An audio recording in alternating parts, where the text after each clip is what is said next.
Welcome to Ask Leo Answercast number 145.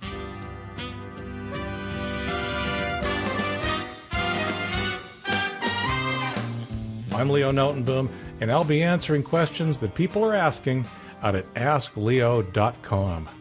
Today's Answercast is brought to you by the Ask Leo Guide to Routine Maintenance. Keep your computer running better, longer.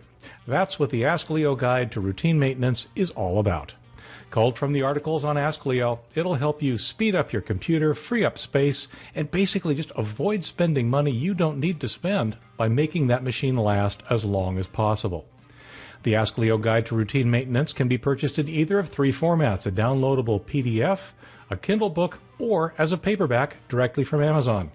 Regardless of which one you choose, once you register the book using the link inside the book, you'll be able to download the digital copy of that book in any of PDF, Mobi, or EPUB formats.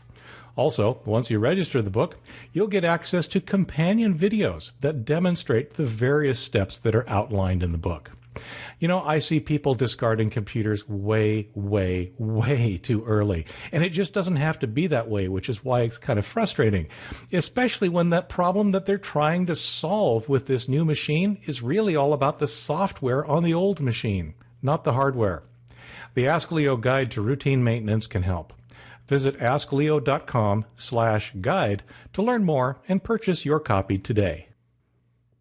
The Ask bar is not visible in Add Remove programs. It was also not visible in Revo Uninstaller Professional. I've tried many patches to get rid of it, and in fact, it's not visible anywhere except in Chrome. I've uninstalled Chrome many times, but when I reinstall it, it just comes back in like a leech.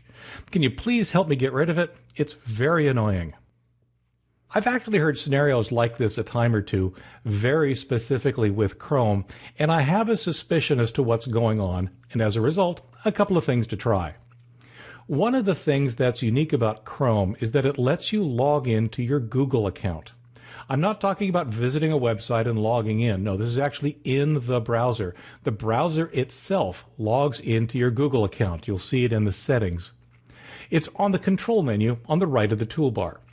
When you do that, the idea is that Chrome can then synchronize things like your bookmarks, your settings, and more across multiple different computers.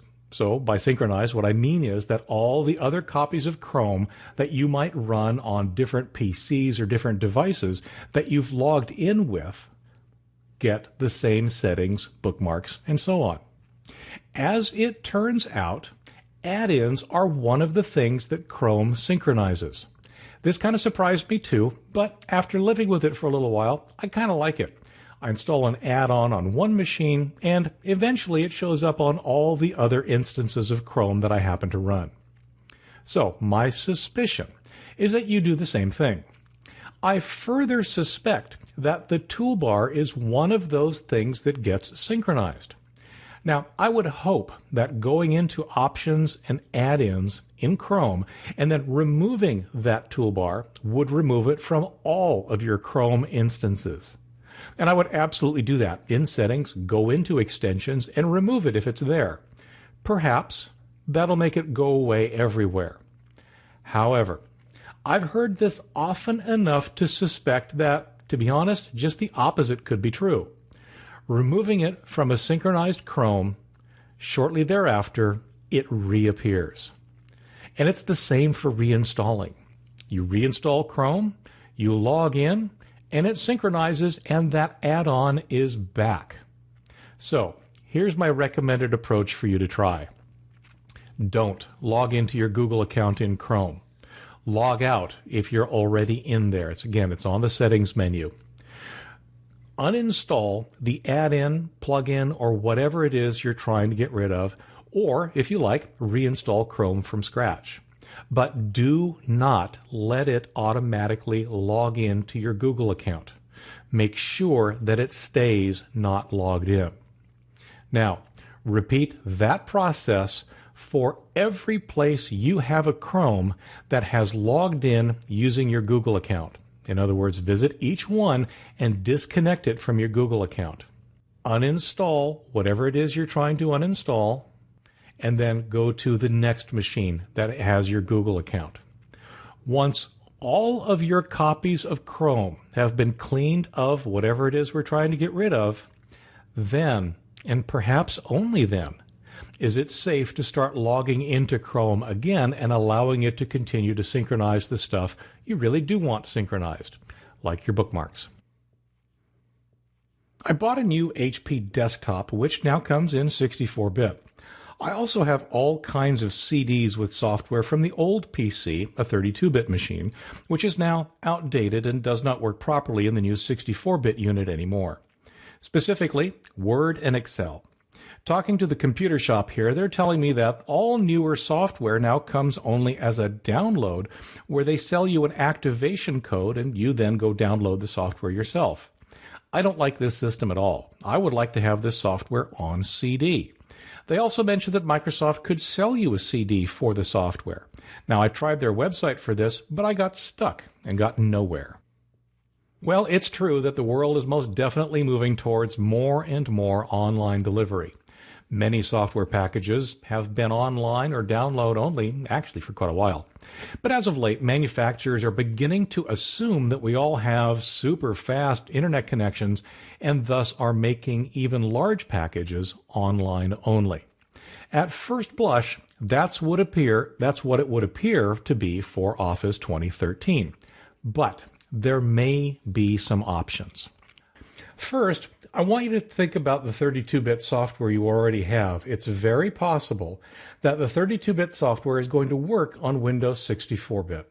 Now, it may or may not be true for the specific version of Office you already have, but it's something worth trying. What I don't want you to do is just assume that 32-bit software won't work. It's worth trying because in many cases, in fact, in my experience, in most cases, 32-bit software does in fact work on Windows 64. Now, let's talk about CDs. You know, most significant packages are no longer shipped on CD, and they haven't been for a while. Why? Well, CDs are just too small. What they're delivered on instead are DVDs. Now, CDs can hold around 700 megabytes, but DVDs start at almost 7 times that big, 4.7 gigabytes. And yes, Windows installation media exceeded 700 megabytes quite some time ago, actually, as did Microsoft Office. So what you're really looking for here aren't CDs, but DVDs. Now, these days, when you purchase a boxed product, you're more likely to find nothing but a card inside. That card contains the product registration code, or the activation code, as it's sometimes called. I've talked about this for years, actually. Even when you purchase an actual physical CD or DVD, what you're really buying is that activation code. As long as you get the exact matching product media, CD or DVD, from somewhere, you can install and activate with that code that is yours. These days, companies are starting to assume that you'll download the product and are simply giving you that activation code that you purchase. Now, I personally use Office 365, which is an online subscription. To me, it's cost-effective, and it lets you install basically almost all of the Office programs on up to 5 computers for a not-too-terrible annual fee. It even includes some extra SkyDrive space and Skype minutes, I think. But as an online subscription, it does make the assumption that you're online and that you can download what you need. I do the same with Adobe's Creative Suite that includes Photoshop and, of course, much, much more. I was honestly surprised to find out that downloads appear to be the approach they're taking for regular old Office 2013 as well. When you buy a box, what you're really getting is that card with an activation code. You then have to download and install the software, which of course then requires activation using the code that you purchased. However, all is not quite lost. I did find a knowledge base article on the topic, number 280826, Downloading or Getting Media for Office 2013 or Office 365. This knowledge base article states that for Office 2013, you can log into your Office account and request or purchase what they call a backup DVD. My assumption is that you'll first have to purchase the online version and, in fact, create that Office account as part of it.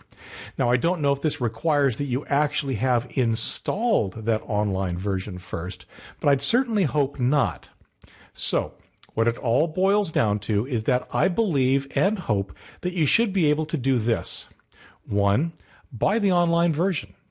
2, don't download it. 3, request the backup DVD. And then 4, install from that backup DVD when it arrives. And of course, 5, activate with the activation code that you were given when you purchased the online version to begin with. I hope this kind of works. And to be clear, they're actually very explicit about Office 365. There are no DVDs available for Office 365. It's an online-only product. And, that kind of sort of makes sense.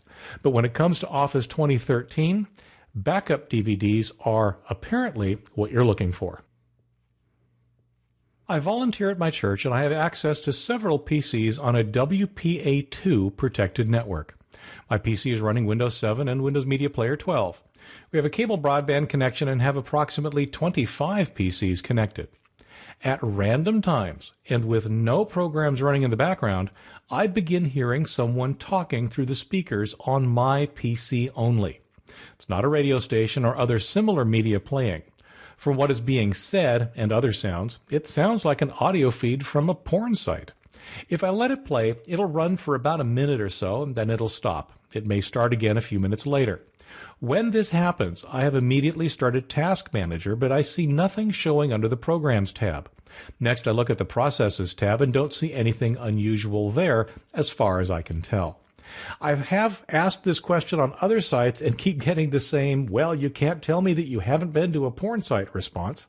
But I can assure you that I haven't visited any site with this type of material, and no one else has access to this computer.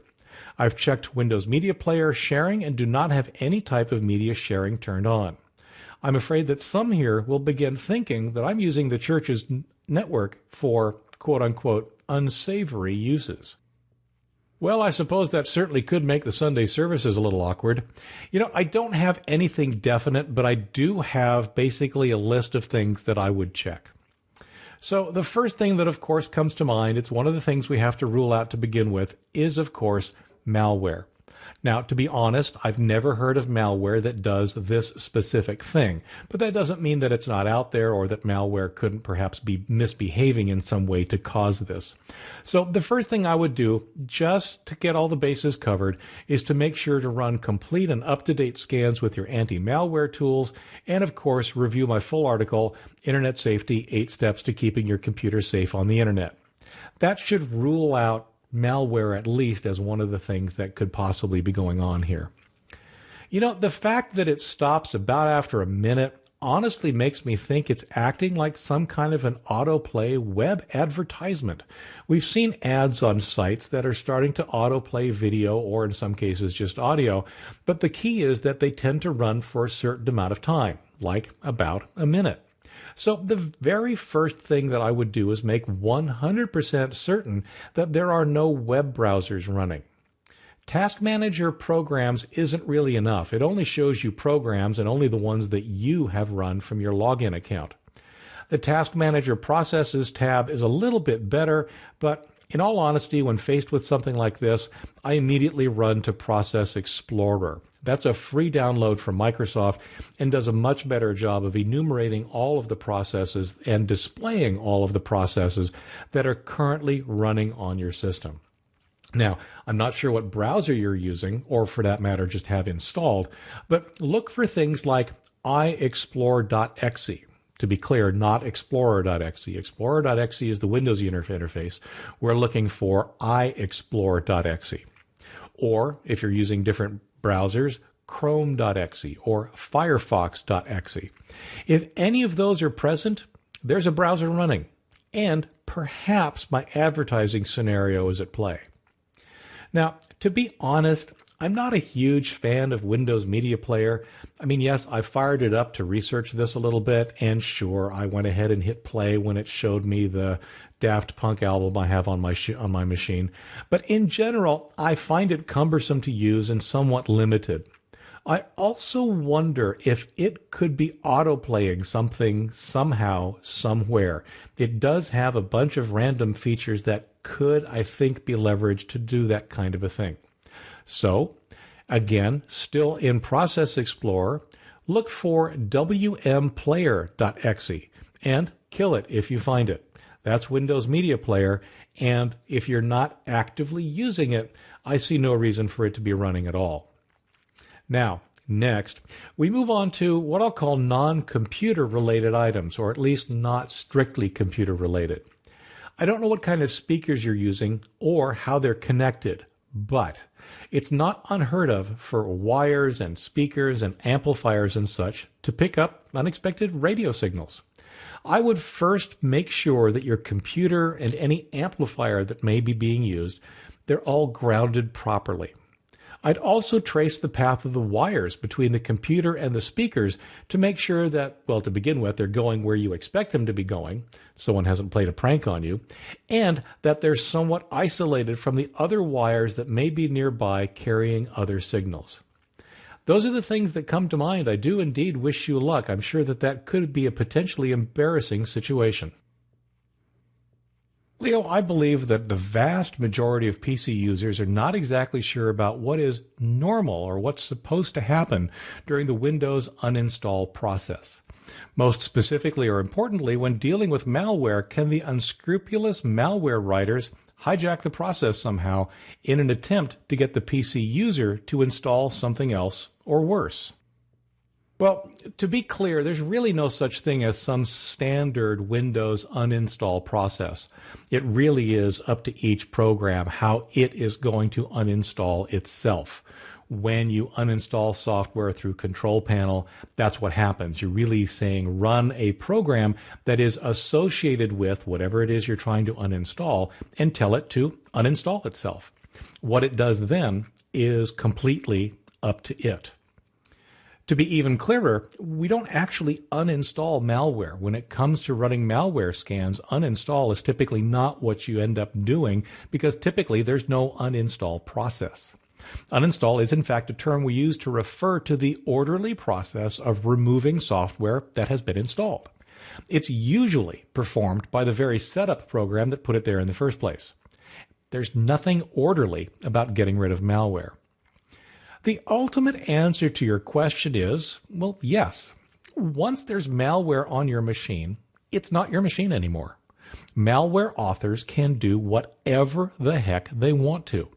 And that includes making the malware removal process looks like it's working when it's not. Or worse. Now, in reality, I've never really heard of anything that, I don't know, I'll call it benign. Certainly, malware, if it happens to have an uninstall in Control Panel, it may not be uninstalling, but typically that's not how malware operates. Instead, when malware affects your security software, what it's going to do instead is disable it completely. There's typically nothing hidden about that at all. Your antivirus stops working, it stops scanning, it can't remove anything, and worse, it's not uncommon for malware to go so far as to prevent you from actually accessing your anti-malware tools or downloading any new ones. In fact, that's actually often one of the first signs that certain types of malware are on your machine. Your anti-malware tools stop working and you can't fix them. But it's nothing as subtle as what you describe as hijacking the process. Why? Well, it doesn't need to. The issue is that once the malware is on your machine, it can already do whatever it wants without needing to hijack anything. That malware can, and often does, install more malware without your needing to do a thing and often without your immediate notice. And without them needing to make your anti-malware tools behave differently, other than perhaps disabling them completely. So, if you suspect that this is the case on your machine, well, solution number one is to restore from the most recent image backup that you took before the infection. It's quick, it's easy, and it's done. Unfortunately, not everybody's doing image backups like I really wish they would. So, solution number 2 is to use tools like Windows Defender Offline. These are tools that you boot from, so you'll actually need to probably use a different computer to download the image and burn it to a CD, and then boot from it on the suspect machine so that Windows and the malware on it aren't actually running. That way, this standalone tool can then scrub what it finds on your hard disk without the malware being able to interfere at all. But as always, prevention is much less costly than trying to cure the malware infection. Because, as I said, once you're infected, it's really not your machine anymore. I'm building myself a new Windows 7 machine. It'll have a 250 gigabyte solid-state drive, a 1 terabyte SATA 3 hard drive, and a 250 gigabyte IEE HD. I assume the OS will be on the solid-state drive, but what about the other programs? Will a dynamic partition be better?